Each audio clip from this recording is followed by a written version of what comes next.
कहते हैं कि पुलिस अगर चाहे तो मुर्दों से भी सच उगलवा सकती है, उनसे भी उनकी जिंदगी से जुड़ी हुई हकीकत सामने ला सकती है।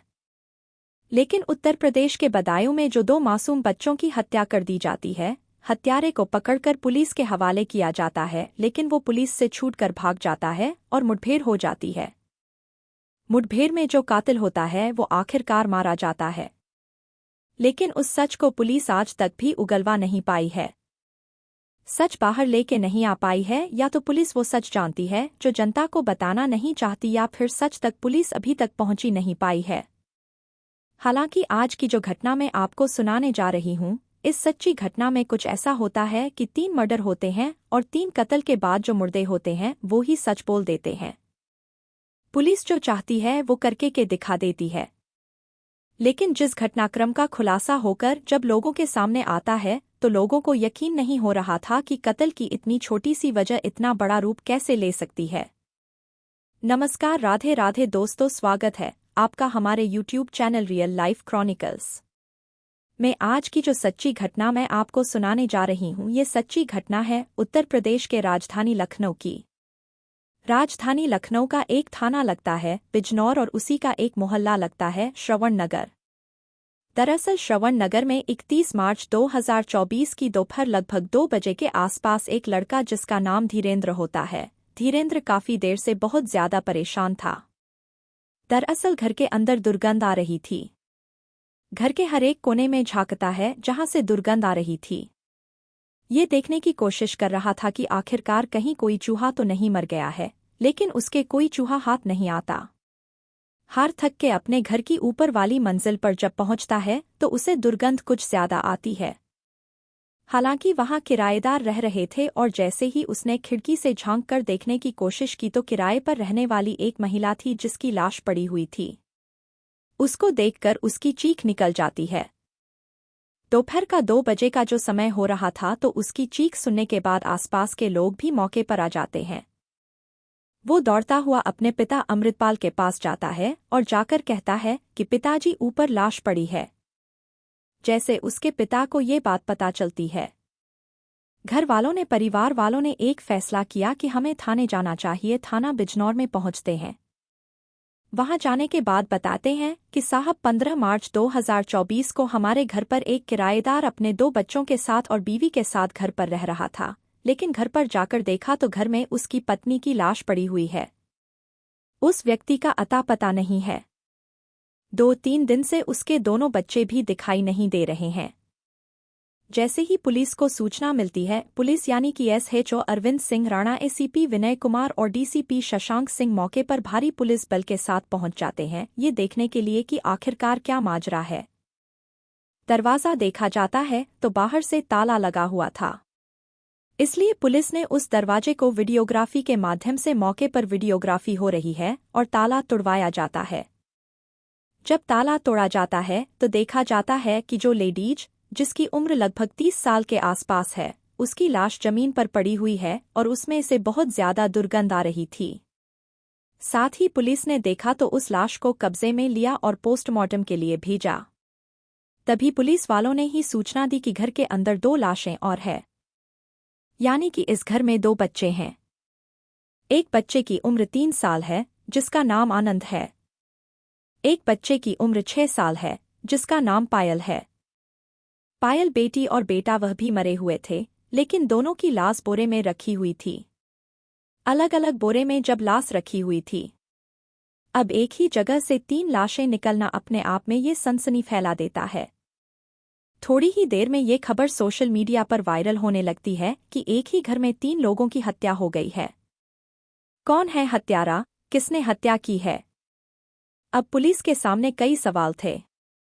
उन सवालों के पुलिस जवाब जानने की तलाश में जुड़ जाती है तो आखिरकार इस मकान मालिक यानी कि अमृतपाल से पता चलता है कि एक POP करने वाला एक दिहाड़ी मजदूर यानी कि वो व्यक्ति यहाँ पर पिछले 15 मार्च से रह रहा था, अभी हाल ही में आया था, जिसका नाम होता है रामावतार, जो कि बलरामपुर जिले का एक इलाका लगता है। रतनपुर वहां का रहने वाला होता है। उसका मोबाइल नंबर जब पुलिस को दिया जाता है तो वो अपने घर से यहीं से मतलब काम पर निकलता है। पुलिस ने सोचा कि कहीं ऐसा ना हो ये भाग जाए, पुलिस ने जब उसका नंबर सर्विलांस पे लगाया तो उसकी लोकेशन पाई जाती है। उन्नाव के एक सोहराम मऊ एक इलाका लगता है, वहां पर वो आराम से सुबह से ही वो उसी लोकेशन पर काम कर रहा था।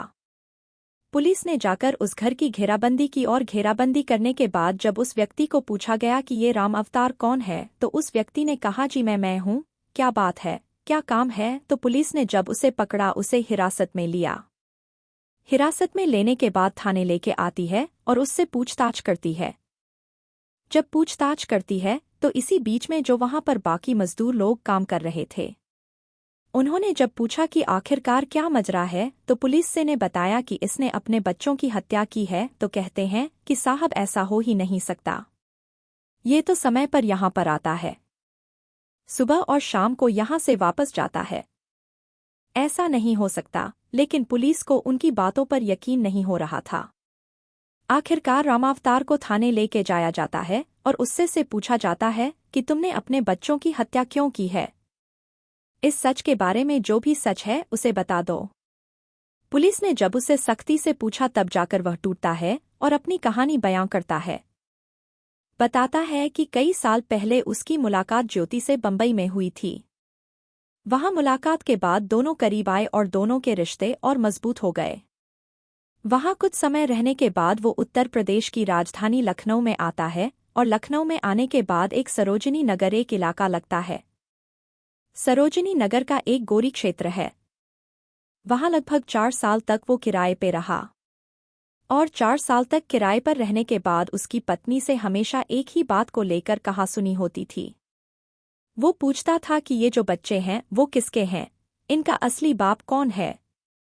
उसकी पत्नी कहती थी कि असली बाप तो तुम ही हो, लेकिन तुम मुझ पर बेवजह शक करते हो। और इसी बात को देखते हुए इनकी घर में आए दिन किसी ना किसी बात पर विवाद होता था, झगड़ा होता था। तब इन्होंने अपनी इस गोरी जो जगह थी उस जगह को बदला। वहां से हटकर ये बिजनौर थाना क्षेत्र के सिरवड़ नगर में जाकर रहना शुरू कर देते हैं। और 28 मार्च 2024 की रात को जब ये काम करके वापस अपने घर पहुंचता है तो अपनी पत्नी से बातचीत करने के दौरान उसने फिर वही सवाल कर दिया कि ये बच्चे किसके हैं। मुझे तो लगता है ये बच्चे मेरे हैं ही नहीं, ना इनकी शक्ल मुझसे मिलती है, ना इनकी आदतें मुझसे एक मेल खाती है, ये बच्चे मेरे नहीं हैं। जब रामावतार ने बार बार अपनी पत्नी को यही बात कही तो पत्नी से यानी कि ज्योति से उसकी कहासुनी शुरू हो जाती है। और जब कहासुनी शुरू होती है तभी बात हाथापाई तक पहुंच जाती है। वो अपनी पत्नी के गले में एक दुपट्टा डालता है और दुपट्टा डालने के बाद पूरी ताकत से तब तक खींचता रहता है जब तक कि उसके प्राण नहीं निकल जाते, वो दम नहीं तोड़ देती। मैं जैसे वो दम तोड़ देती है जमीन पर गिर जाती है। उसके बाद उसके जो हरकतें थी, उसका जो वहशीपन था, उसके ये खून जो उसके सर पर खून सवार था, वो तब भी शांत नहीं होता है।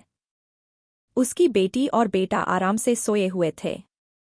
पहले उसने अपने बेटे का गला दबाया और उसकी हत्या कर देता है, फिर अपनी बेटी की गला दबाकर हत्या कर देता है।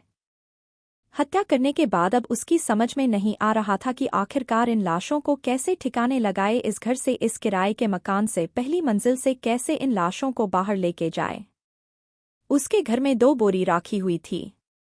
उसने एक बच्चे को बोरी डाला, दूसरे बच्चे को भी डाला और वो लग गया कि आखिरकार कब मौका मिलेगा, कब इन दोनों बच्चों को बाहर फेंक दिया जाएगा। लेकिन जब उस बोरी को उठाकर, उस लाश को उठाकर अपने बेटा और बेटी की वहां से निकलने की कोशिश करता था तो मकान मालिक के कुछ ना कुछ काम करता दिखाई देता था। ऐसा लगता था ना जाने क्यों ये उसी की आहट से मकान मालिक जाग रहा है और मकान मालिक को इस बात की कोई सुध नहीं थी कि उसकी ही घर के अंदर पहली मंजिल पर 3 कत्ल हो चुके हैं। उसने रात को निकलने की वहां से बहुत बार कोशिश की लेकिन वो कामयाब नहीं हो सका और आराम से फिर वो खाना बनाता है। खाना बनाने के बाद सो जाता है, दिन निकलता है और 29 तारीख को काम पर चला जाता है।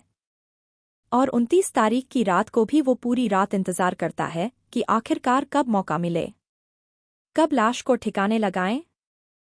फिर वो आता है, खाना बनाता है, खाना बनाने के बाद सो जाता है। सोने के बाद जब दिन निकलता है पूरी रात उसकी ऐसे ही निकल जाती है कि वो किस तरह से लाशों को ठिकाने लगाए, लेकिन सफलता नहीं मिलती। अब 31 तारीख की भी सुबह उठता है और उठने के बाद सीधा काम पे जाता है, अपना काम करता है, और वो नहीं जानता था कि लगातार लगभग 4 दिन से जो लाशें पड़ी है वो आखिरकार उनमें दुर्गंध आने लगेंगी और आसपास के लोगों को पता चल जाएगा। और मकान मालिक को जैसे ही पता चलता है पुलिस को बुलाया जाता है। पुलिस आती है और उसको न केवल लाशों को बल्कि इस कातिल को भी गिरफ्तार करती है और उससे सच उगलवाती है। जो सब सामने आता है तो सच ये था कि उसने अपने बच्चों की हत्या सिर्फ इसलिए की थी क्योंकि उसको शक था कि इस औरत का इसकी बीवी का किसी व्यक्ति के साथ अवैध संबंध है, और अवैध संबंधों के चलते ही एक बेटा और बेटी पैदा हो जाते हैं जिसको वो अपना मान ही नहीं रहा था। अगर उसको शक था तो काश वो पुलिस के पास जाकर उनका डीएनए के लिए एक अपील कर सकता था। दोनों बच्चों का डीएनए आ जाता तो उससे साबित हो जाता कि ये दोनों बच्चे उसी के थे या किसी और के थे। लेकिन न केवल उसने अपनी पत्नी की हत्या की बल्कि इन दोनों मासूमों की भी हत्या कर दी जिनका इस पूरे घटनाक्रम से कोई दोष नहीं था।